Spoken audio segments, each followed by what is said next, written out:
तो आज खुश तो बहुत होंगे क्योंकि मैं तुम्हारे सामने खड़ा हूं।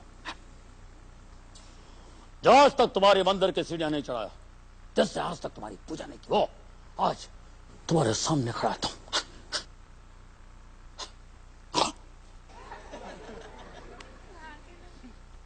जमता नहीं अपने को।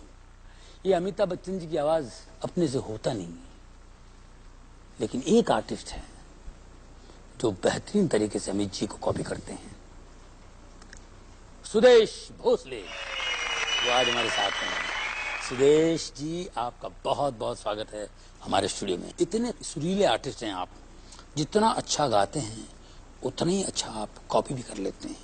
आप तो प्लेबैक सिंगरों की कॉपी करते हैं, किसी की भी आवाज में गा सकते हैं आप, लेकिन एक्टरों की आवाजें टिपिकल संजीव कुमार जी, अमिताभ बच्चन जी, अनुपम खेर, असरानी भाई परफेक्ट कॉपी करते हैं। इस टैलेंट का पता कैसे चला आपको? एक दिन जो अचानक एक ऊपर वाले ने देन मुझे दिया, मुझे महसूस हुआ।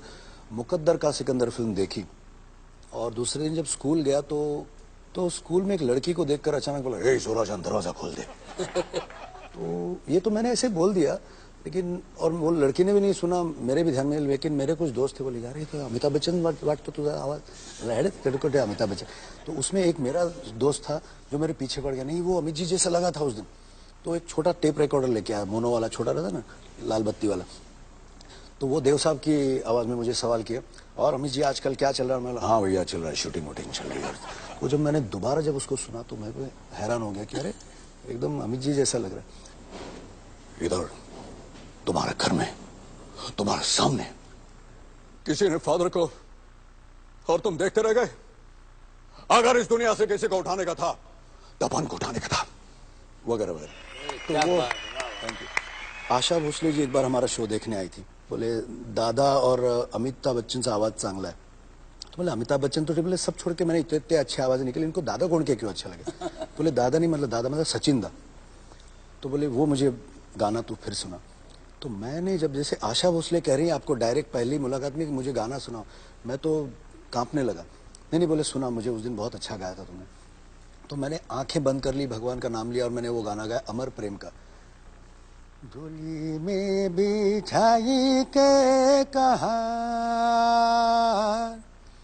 हो लाए मोरे सजना के द्वार, हो बीते दिन खुशियों के चार, हो लाए मोरे सजना के द्वार, हो डोली में बिछाई के कहा।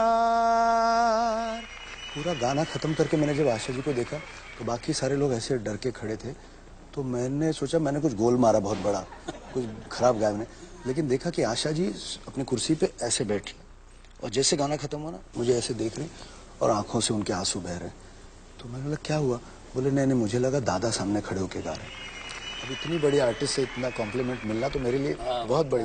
और दूसरे दिन ही पंचम दा के यहाँ मुझे ले गई और पंचम दा मुझे बैंकॉक ले गए। वहाँ मुझे उन्होंने जब सुना और 86 में फर्स्ट ब्रेक प्लेबैक सिंगिंग का उन्होंने। आप सबकी आवाजें बिल्कुल आसानी से निकाल लेते। असरानी साहब को कैसे पकड़ा? आ रहे हैं आपके सामने अंग्रेजों के जमाने के जेलर, तो फिर हो जाती है लेफ्ट राइट वगैरह वगैरह। और असरानी जी के साथ इतने शोज किए और इतना उनको, मतलब जितना ऑडियंस एंजॉय करती थी उससे ज्यादा हम एंजॉय करते थे। और वो ऑर्केस्ट्रा कंडक्ट भी करते थे, कैसे कभी गाने भी गाते थे। अब जैसे अब आप सुनेंगे लता मंगेशकर को आशा भोसले की आवाज में, तो ऑडियंस भी बोले और ऑर्केस्ट्रा को वो कंडक्ट करे।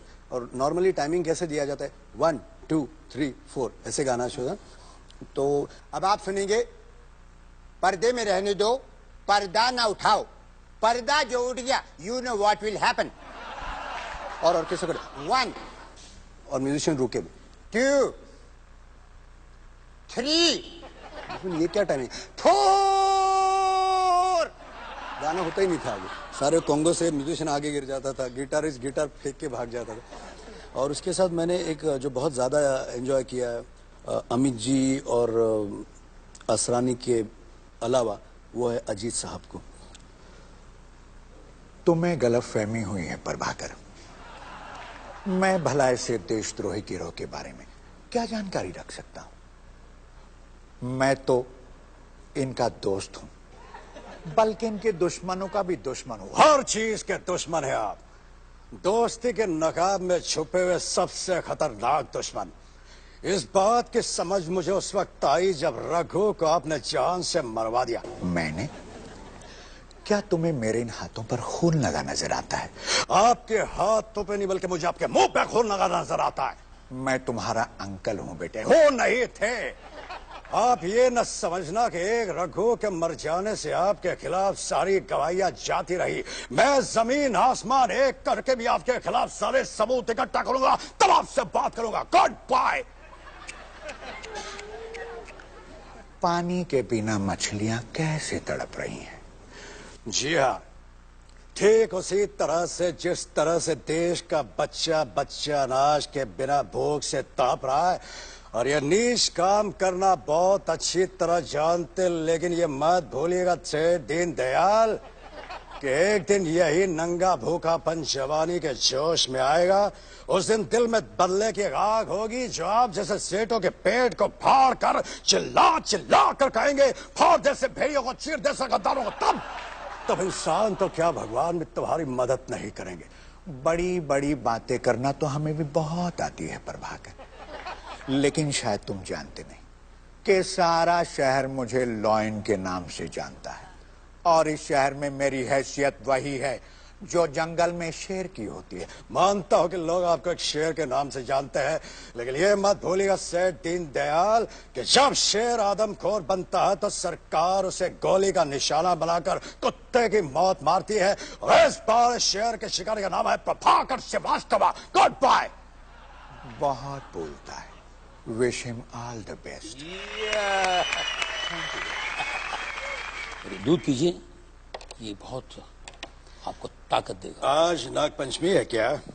फरस नाग का दूध क्यों पिला रहा हो?